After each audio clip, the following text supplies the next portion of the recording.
Question काय आहे, a metal rod having coefficient of linear expansion 2 × 10⁵ per degree Celsius is 0.75 meter long at 45 degrees Celsius. When the temperature increases to 65 degrees Celsius, the increase in length of rod is. याचं simple meaning काय आहे की एक simple तुमच्याकडे rod दिलेला आहे, त्याचं alpha दिलेलं आहे तुम्हाला, कोएफिशियंट ऑफ लिनियर एक्सपान्शन काय दिलेलं आहे, अल्फा दिलेलं आहे. ओके, त्याची व्हॅल्यू दिलेली. मग सर्वात पहिले जर हा क्वेश्चन आपल्याला न्यूमेरिकल सॉल्व करायचं आहे, पहिले व्हॅल्यू लिहिणार आहे आपण गिवन डेटा मध्ये. फर्स्ट गिवन लिहिताना काय करणार आहे, अल्फाची व्हॅल्यू लिहिणार आहे. अल्फाची व्हॅल्यू किती तुमची, अल्फाची व्हॅल्यू आहे 2 × 10⁻⁻5 पर डिग्री सेल्सियस. इथपर्यंत लक्षात येते. नेक्स्ट किती सांगितलंय, इज 0.75 मीटर लॉंग. म्हणजे याचा अर्थ याची लेंथ किती रे, इनिशियल लेंथ किती आहे 0.75 मीटर. त्याच्यानंतर स्टार्टिंगला टेम्परेचर किती त्याचं 45. T1 मागून म्हणून त्याला T1 किती मधाचं 45 डिग्री सेल्सियस. आणि टेम्परेचर त्याने इन्क्रीज केलं, किती केलं T2 केलं, किती झालं ते T2 म्हणून त्याला किती म्हणू आपण 65 डिग्री सेल्सियस. तर आपल्याला फाइंड काय करायचं आहे, increase in length of rod. Increase in length of rod means change in length of rod, that is काय फाइंड करायचं आपल्याला डेल्टा एल. डेल्टा एल चा काल आपण जे बघितलंय त्याच्यामध्ये एक फॉर्म्युला आहे. काय डेल्टा एल चा फॉर्म्युला सांगा, डेल्टा एल चा फॉर्म्युला काय आहे, काय फॉर्म्युला आहे, L नॉट अल्फा इनटू काय आहे डेल्टा. याच्यामध्ये L नॉट किती आपलं, L not means original length किती आहे 0.75 इनटू अल्फा किती दिले तुम्हाला, त्याने अल्फाची व्हॅल्यू दिली आहे 2 × 10⁻⁻5 आणि डेल्टा टी मीन्स काय असतं, change in temperature, that is final temperature minus initial. आपण इथे फाइंड आउट करू.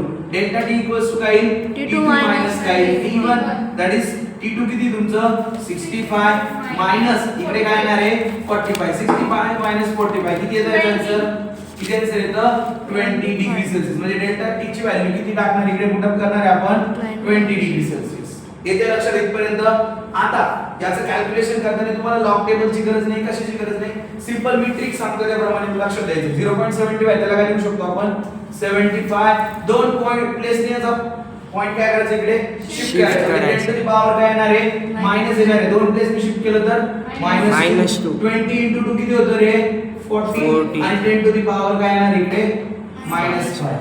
75 आणि 40 यांचं काय करायचं आपल्याला मल्टिप्लिकेशन. किंवा इथे 10 टू द पॉवर -2 आहे, यातला एक मायनस पॉवर, हा 0 म्हणजे एक प्लस पॉवर, हे काय होईल कॅन्सल होईल. इथे पॉवर किती उरला, मग आपण जर पुढे एक्सपांड केलं 75 × 10 टू द पॉवर -1. इथे येणार आहे तुमचं 10 टू द पॉवर -5 आणि इथे राहिलेला फक्त इंटू ला किती आहे 4 आहे. 75 वजा 75 2 चा किती होतं 150. 75 3 चा किती होईल आणि 75 4 चा किती होईल 150 चा डबल म्हणजे किती होईल 300 होईल. इंटू 10 टू द पॉवर -1 -5 काय होतं -6. हे 2 0 हे 2 0 यातले दोन निगेटिव्ह पॉवरला काय होईल कॅन्सल होईल. तुमच्याकडे डेल्टा एल ची व्हॅल्यू किती येईल रे, डेल्टा एल काय येईल तुमचं 3 × 10 टू द पॉवर काय येईल -4. हे कशात येईल मीटर मध्ये. एक काम करू आपण, याचा एक पॉइंट इथे इकडे शिफ्ट करू, तिकडे काय लिहिणार आपण 0.3 × 10 टू द पॉवर काय लिहिणार -3 आणि इकडे काय लिहिणार मीटर लिहिणार. समजतंय, एक पॉवर काय केला आपण याचा कॅन्सल.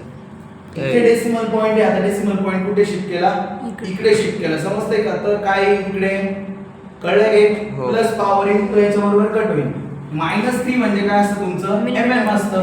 आपण याचा आन्सर काय लिहिणार 0.3 mm लिहिणार. हे तुमचं फायनल कशाचं आन्सर आहे डेल्टा एल चं. जर ऑप्शन बघितलं तर कोणतं आन्सर येणार आहे तुमचं 3 mm येईल का रे, हे आन्सर नाहीये. 0.75 वाला येईल का नाही, 0.15 वाला येईल का नाही. मग तुमचं आन्सर कोणतं आहे 0.30 mm. म्हणजे तुमचे 4 मार्क या ठिकाणी काय होतील फिक्स होऊन जातील.